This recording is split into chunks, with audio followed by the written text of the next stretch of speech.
আজি 16 নৱেম্বৰ 1966 চনৰ পৰাই ভাৰতবৰ্ষৰ বিভিন্ন স্থানত নেশ্যনেল প্ৰেছ ডে অনুষ্ঠিত কৰি অহা হৈছে আৰু প্ৰেছ কাউন্সিল অফ ইণ্ডিয়া তেতিয়াই গঠন হৈছিলে 1965 চনৰ এক্ট মতে 1966 চনত গঠন হৈছিলে আৰু তেতিয়াৰ পৰা এই অনুষ্ঠানটো ভাৰতবৰ্ষত চলি আহি আছে।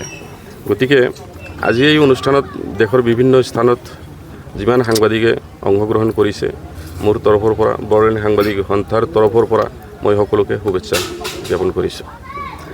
তো BTC চৰকাৰৰ তথ্য আৰু জনসংযোগ বিভাগৰ দ্বাৰা বড়োলেণ্ড সাংবাদিক সন্থাই প্ৰতি বছৰ সহযোগ কৰি আহিছে আৰু কেন্দ্ৰীয়ভাৱে চৰকাৰী ফাণ্ডেৰে নেশ্যনেল প্ৰেছ ডে অনুষ্ঠিত কৰি আহিছে আৰু এইবেলি কোকৰাঝাৰত একেদৰে আমি অনুষ্ঠিত কৰিছোঁ আৰু প্ৰথম কাৰ্যসূচী হিচাপে বড়োলেণ্ড সাংবাদিক সন্থাৰ পতাকা উত্তোলন কৰা হ'ল। তাৰ পিছত আমাৰ শ্বহীদ তৰ্পণ হ'ল, বৃক্ষৰোপণ হ'ল। ইয়াৰ পিছত আমাৰ জেনেৰেল মিটিং আছে সাংবাদিক সন্থাৰ। জেনেৰেল মিটিঙৰ পিছত আমাৰ অপেন ছেশ্যন আৰম্ভ হ'ব। সেই অপেন ছেশ্যনত আমি এইবাৰৰ যিটো থিম আছে, থিমটো হৈছে change the nature of press.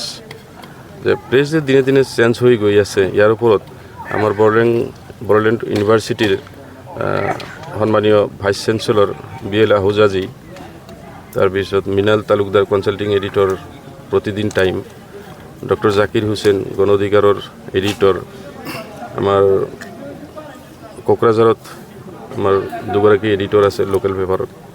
তেখেতসকলে বিস্তৃতভাৱে আমাৰ সাংবাদিকসকলক বৰ্ণনা কৰিব আৰু তাৰপিছতে আমাৰ অনুষ্ঠান শেষ হ'ব। সম্বৰ্ধনা প্ৰতি বছৰে জনোৱা হয়।